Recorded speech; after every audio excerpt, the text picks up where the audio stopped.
새해 첫 시간이기 때문에 굉장히 중요한 의식을 가지고 늘 저는 이 시간을 만납니다. 제가 행복한 여러분을 위해서 설교하겠다 이런 약속을 지난 해에 했었는데, 그러면 그 행복에 이르는 비결이 뭘까? 우리 각 개인에게 말하면 나를 위한 삶의 비결이 뭘까? 이 말씀을 좀 나누려고 합니다. 제가 아주 이 시간에 잘 하는 말이 있는데, 새해가 된다고 새 인생이 되는 것은 아니다. 제가 아주 자주 하는 말입니다. 그렇습니다. 천년이 몇 번이 바뀌어도 내가 안 바뀌면 새 인생은 없습니다. 특별히 나를 위한 삶의 비결이라고 했는데, 나를 위하는 것은 쉽지 않습니다. 누구나 나를 위하여 살지만 나를 정녕 위하는 것은 참으로 어려운 일입니다. 그런데 오늘 본문에서 나를 위하는 삶의 비결이 이렇게 나열되어 있는 것을 볼 수 있습니다. 제가 아는 한 오늘 세 가지로 나열되어 있는 이 세 가지를 붙잡는다면 나는 나를 위할 수 있을 것입니다. 그리고 나를 제대로 위한 나는 내 인생이 행복하다, 값지다, 눈부시다, 자랑스럽다, 그렇게 될 수 있을 것입니다. 우리가 잘 아는 말씀이지만 하나하나 찾아서 이것을 내게 적용하는 것이 매우 중요하다, 그런 생각이 듭니다. 그렇다면 나를 위하는 삶의 비결이 뭘까? 행복에 이르는 삶의 비결이 뭘까? 예수님께서 직접 해주신 말씀인데 이 비결을 한번 나눠보자는 것입니다. 세 가지입니다. 근데 이 성경 본문의 순서대로 하지 않고 편의를 따라서 말씀을 드릴 건데, 첫 번째는 나를 위한 삶의 비결, 첫 번째는 너를 위하는 것입니다.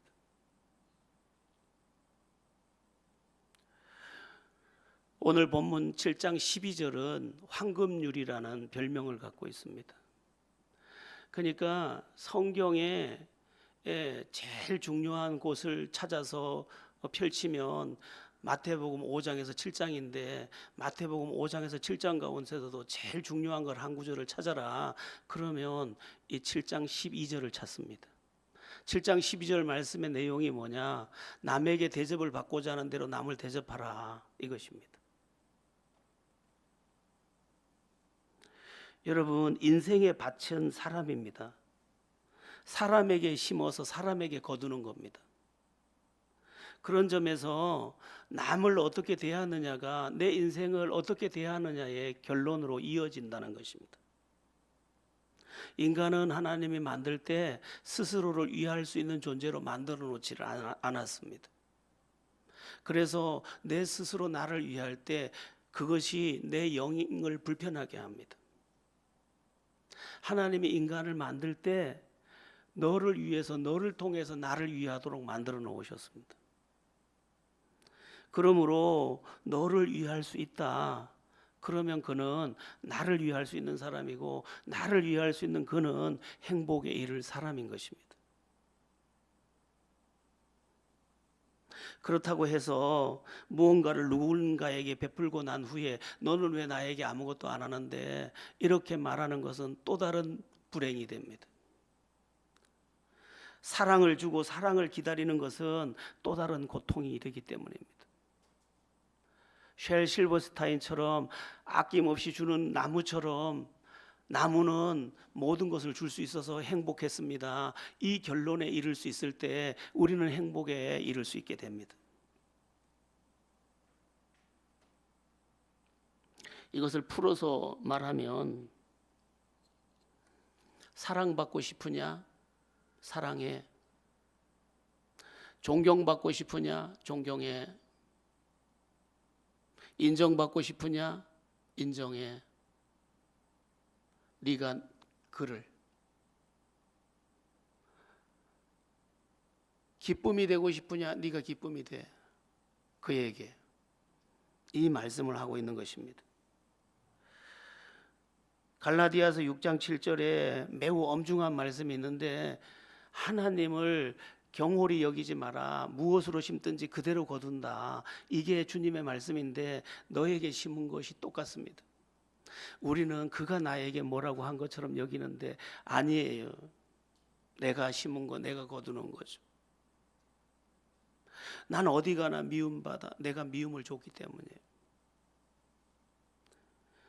여러분, 한 번 사는 인생 행복하게 살고 나를 위한 삶을 살아봐야 하는데 너를 위할 수 없으면 영영 나를 위할 수 없습니다.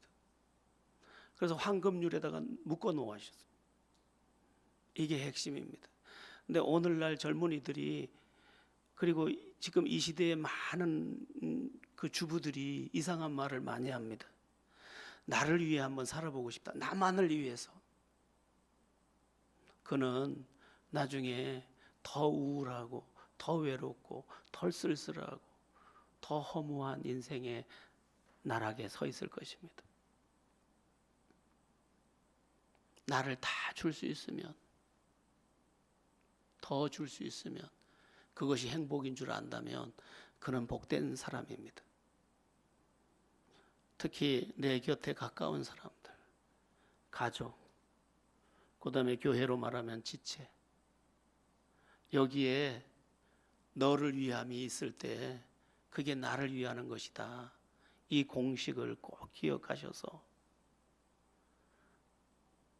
너를 위한 삶으로 나를 위하는 2025년 새해가 되기를, 그리고 행복하기를 예수의 이름으로 바랍니다. 오늘 본문에서 나를 위한 두 번째 삶의 비결, 이것은 하지 말아야 될 것에 대한 말씀이기도 한데 비판하지 말라. 오늘 본문 1절부터 나와 있습니다. 우리 한번 1절부터 한번 볼까요? 오늘 본문 1절입니다. 1절부터 5절까지 읽어보겠습니다. 비판을 받지 아니하려거든 비판하지 말라.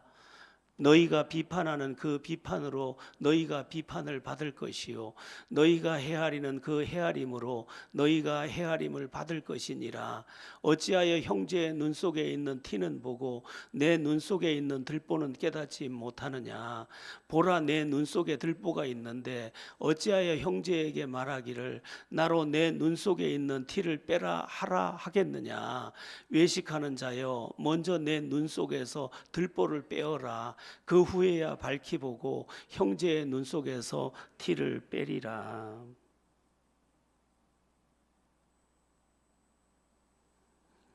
여러분, 사람이 제일 잘하는 게 뭔지 압니까? 비판입니다. 그리고 사람이 제일 잘 보는 게 뭔지 압니까? 남의 문제입니다.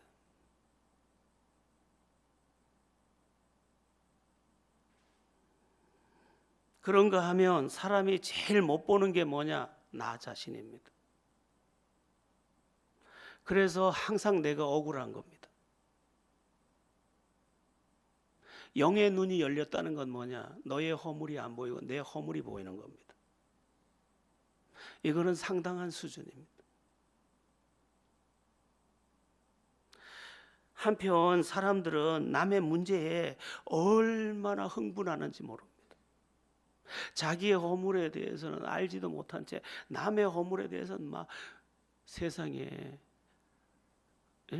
총 들고 가서 죽이려고 한다니까요. 총이 있는 나라에서.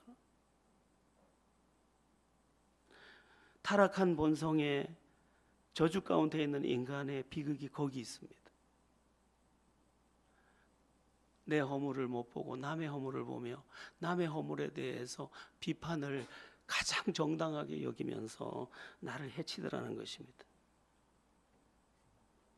여기 지금 이 자리에 계시는데요, 어떤 분이 어느 집에 갔더니 그냥 지금 이 시대의 정치에 대해서 아주 너무너무 거칠게 욕을 하면서 정치를 비판하더래요.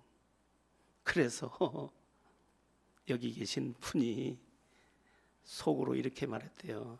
지 꼬라지나 알지. 누가 그랬을까요?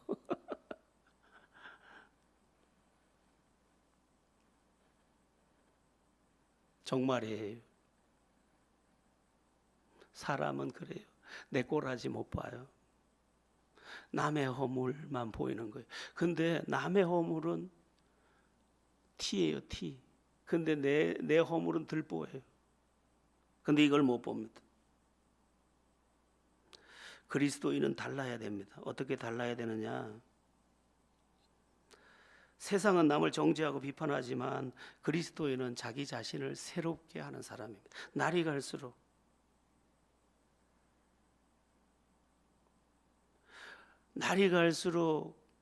나에 대해 인색하고 너에 대해 너그러워지는 겁니다. 너의 장점이 보이고 나의 단점이 보이는 겁니다.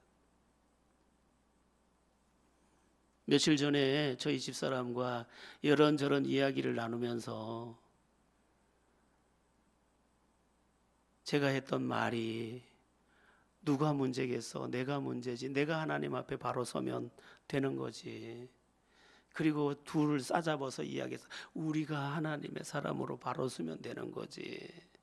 다른 게 뭐가 문제겠어? 이 일 저 일이 천 가지 만 가지 있어도 뭐가 문제겠어? 내가 하나님의 사람으로 똑바로 못 쓰는 것, 그게 제일 두려운 거지. 사는 거 뭐가 두렵겠어?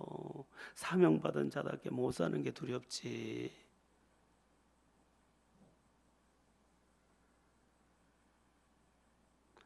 성숙한 그리스도인이 누구냐라고 물으면 자기 허물을 보는 사람. 그래서 예수님께서 마태복음 5장에서 8가지 복을 말할 때 두 번째 복이 뭐냐? 애통하는 자가 복이 있나니 저희가 하나님의 위로를 받을 것이며 자기 가슴 치는 사람, 남의 가슴 안 치고 자기 가슴 치는 사람, 주님 앞에서 내가 이런 죄인이에요. 그를 위로하신대요. 성숙한 그리스도인들을 쭉 생각해 봤습니다. 절대로 남을 정죄하거나 비판하지 않더라고요. 아브라함, 예. 조카 롯과 자기의 종들의 롯의 종과 자기의 종들이 서로 다투고 싸우면서 땅 싸움을 하는데 네가 조카가 돼서 그럴 수 있냐 이렇게 안 하더라고요. 반대로 이야기해요. 우리는 혈육 지친이라 우리 다투지 말자. 네가 우편이든 좌편이든 선택해라. 네가 우하면 나 좌하고 네가 좌하면 나 우할게.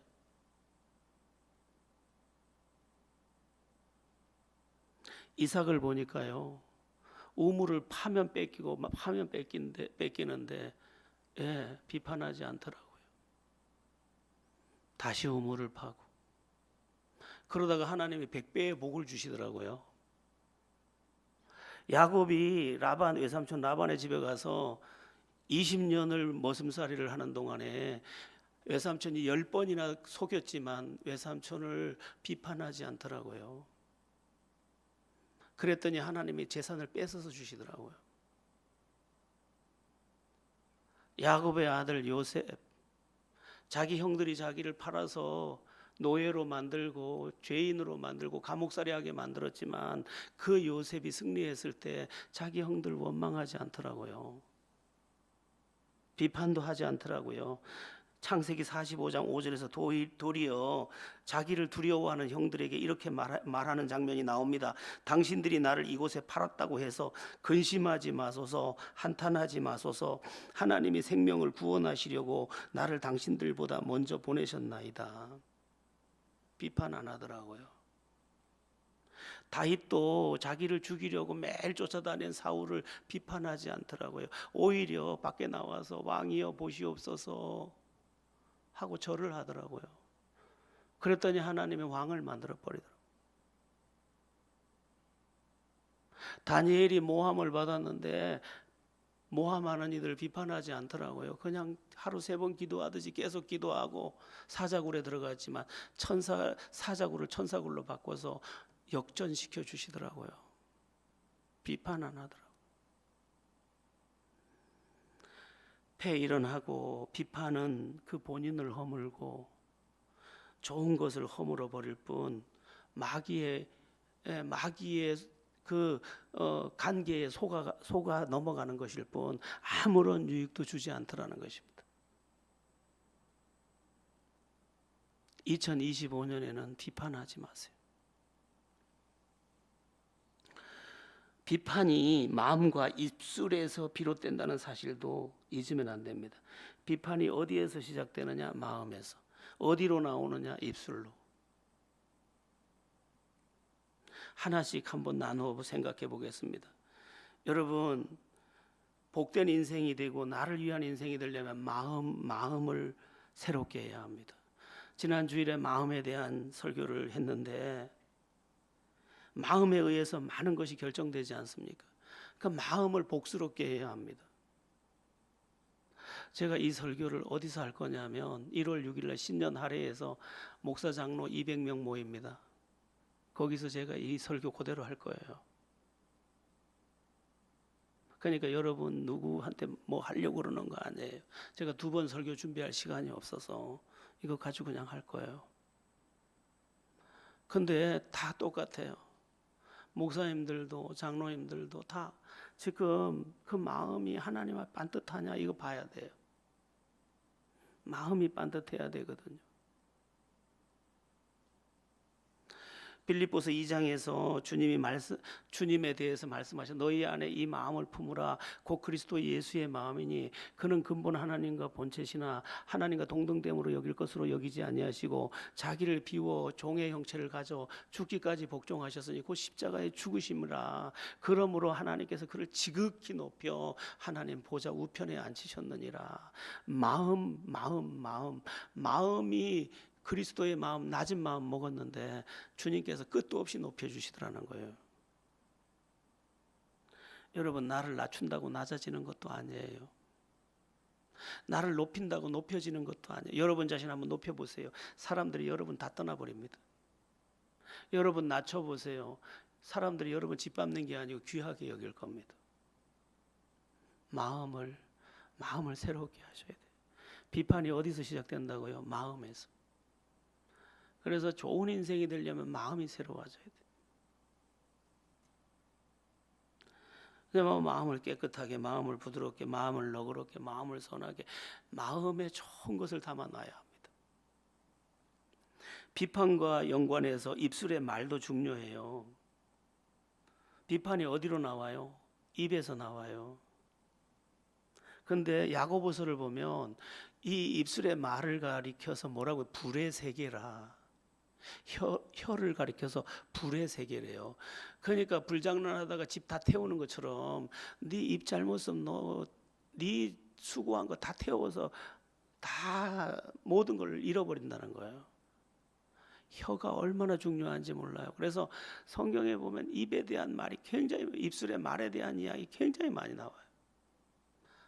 정말 많이 나와요. 우리가 생각하는 것보다 어마어마하게 많이 나와요. 그러니까 인간의 재앙이 혀에서 많이 나오는 거예요.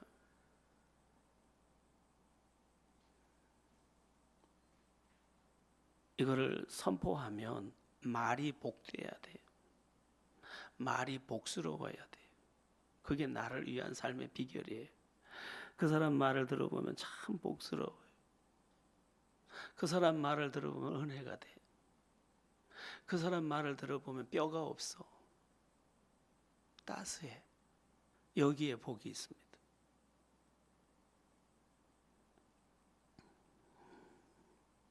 제 기억 속에 참 말이 예쁜 사람이 한 둘, 셋 있는데 그 중에 한 분이 송학진 장로님 부인 권사님이에요.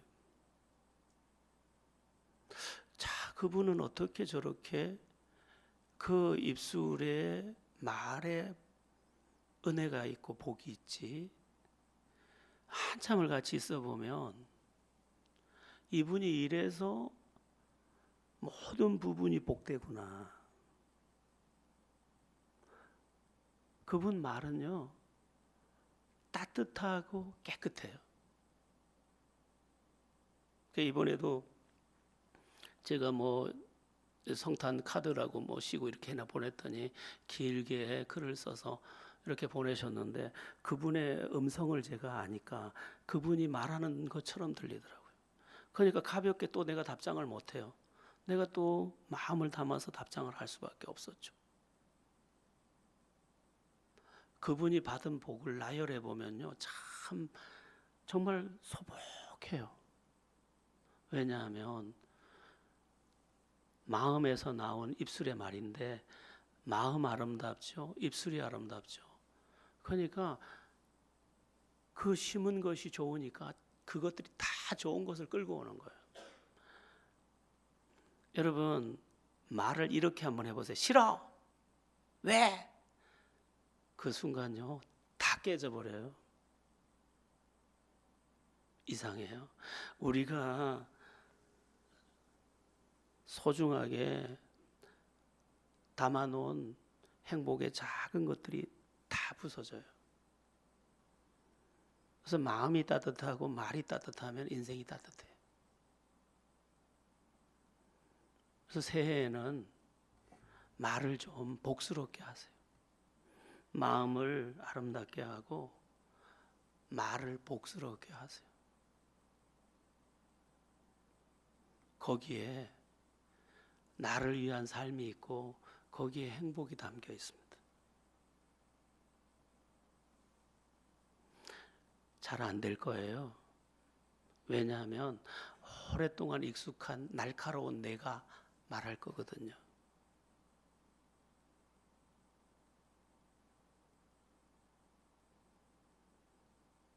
잘 되는 나라는 책을 쓴 조엘 웨스틴인가요? 그분의 책에 보면 잘 되는 사람은 따뜻하대요.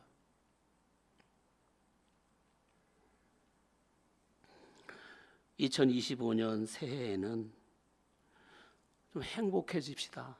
어떻게? 비판하지 않아서. 비판이 없어.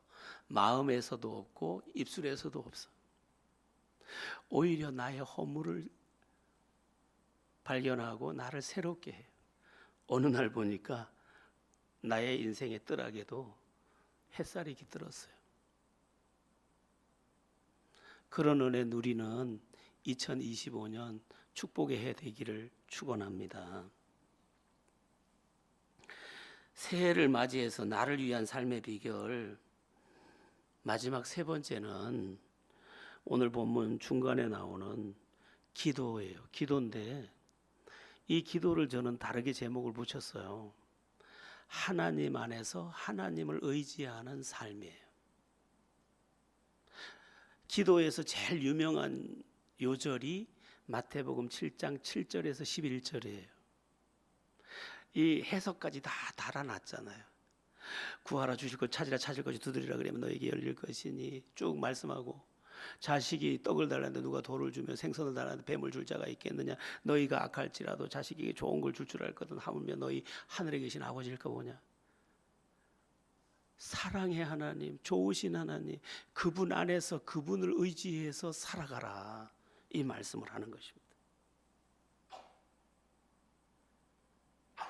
저는 본래 송구영신 예배 설교 그리고 신년 할애 설교를 너희도 거룩할지니라 라는 제목을 정해놓고 있었어요.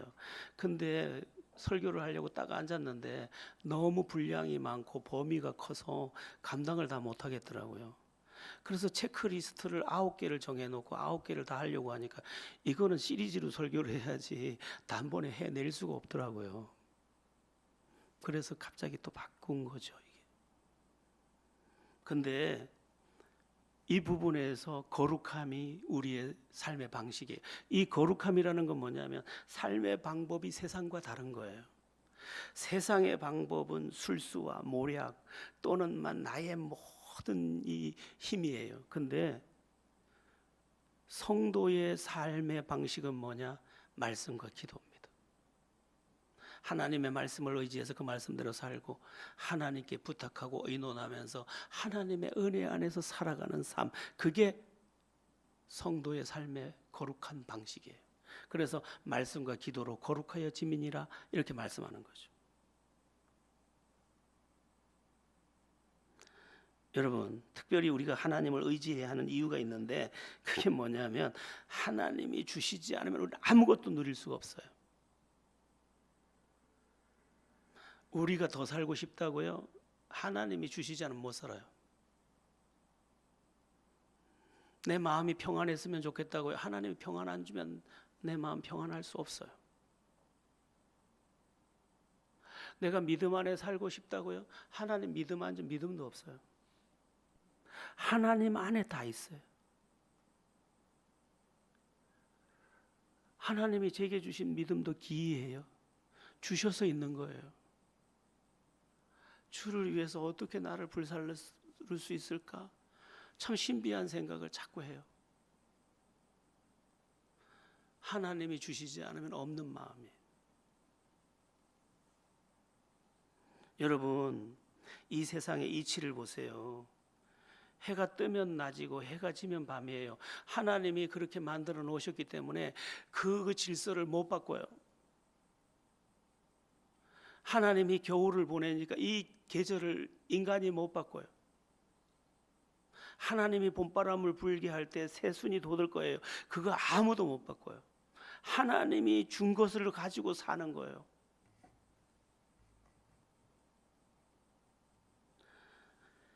태양, 바람, 계절만 그런 게 아니에요.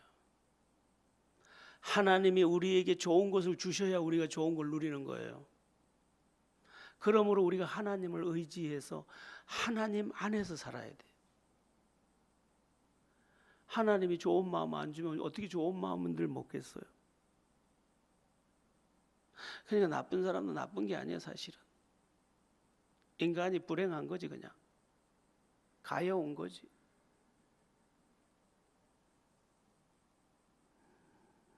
시편 107편에 보면요, 하나님이 광풍을 보내시니 이 땅에 광풍이 닥쳤고, 하나님이 솟구치게 하니 솟구치고, 하나님이 깊은 곳으로 내려가게 하니 내려가더이다.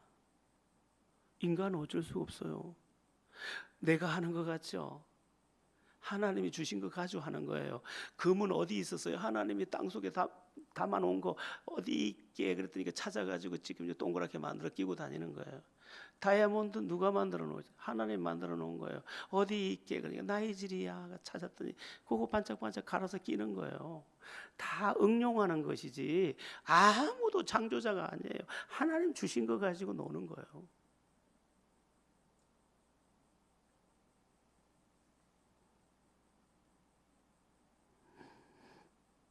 여러분, 하나님이 허락하셔야 돼요.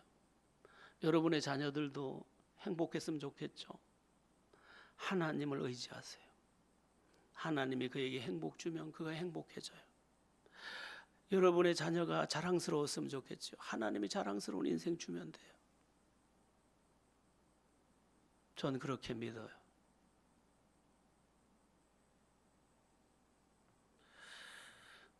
새해가 밝았습니다. 우리는 서로를 향해서 조금 있다가 이렇게 인사할 거예요. 새해 복 많이 받으세요. 그럼 그 받으라는 그 복이 뭘까? 하나님 안에 있는 거예요. 모든 것의 주인 되신 하나님 안에 있는 거예요. 그리고 하나님이 가르쳐 주시는 이 삶의 방식을 내 것으로 가져오는 거예요. 오늘 세 가지 말씀드렸습니다. 너를 위하는 거, 거기에 나를 위하는 길이 있어. 내가 그렇게 만들어 놨거든, 이 세상을. 그리고 비판하지 않고 나를 새롭게 하는데 나를 위하는 삶의 길이 있어. 내가 그렇게 만들어 놨거든. 그리고 나를 인정하고 나를 의지해서 나에게 기댄 그에게 자기를 위한 삶의 길이 있어. 내가 그렇게 할 거거든. 이게 주님께서 이 마태복음 7장 1절에서 12절 사이에 우리에게 말씀하시고 있는 거예요.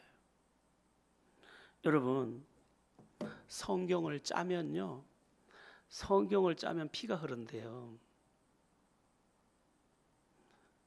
구약의 속죄 제사부터 신약의 예수님의 피까지 피가 흐른다는 거야. 근데 성경을 털면 뭐가 쏟아지느냐? 복이 쏟아진대요. 얼마나 많이 복 이야기를 해놨는지. 근데 우리는 여기 복된 지도를 선물로 받아 들고도 이 복된 지도를 따라 살지를 않음으로 인해서 믿는 자와 믿지 않는 자가 구별이 없는, 그들의 불행도 나의 불행이고 그들의 욕심이 나의 욕심이고 똑같은 방식으로 살면서 똑같이 불행하니까 우리가 찬양을 하지 못하는 거예요. 제가 아까 거룩한 것은 구별된 것이고 다르다는 뜻이라고 했는데 우린 달라야 돼. 사는 방법도 다르고 사는 목적도 다르고. 새해가 왔습니다. 여기 어떤 분들보다 저는 조금 더 나이가 많거나 어떤 분들보다 조금 나이가 적어요. 근데 제 나이도 이제 만만하지 않아요. 저는 저의 끝날을 바라보면서 어떻게 나의 생에 남은 날들을, 그리고 내 사역의 남은 날들을 아름답게 감당할 수 있을까, 이런 생각을 합니다. 그래서 이 오늘의 말씀은 저에게도 적용돼야 되는 실제의 말씀이다. 저도 너를 위하여, 그리고 누구를 비판하거나 정죄하지 않고 나를 새롭게 함으로, 그리고 살아계신 나의 아버지 하나님을 실제로 의지함으로 나를 위하고 행복의 문을 여는 새해가 되어야겠다라는 생각입니다. 우리 모두 2025년 새해는 행복해집시다. 오늘의 말씀이 여러분을 그렇게 하기를 예수의 이름으로 축원합니다.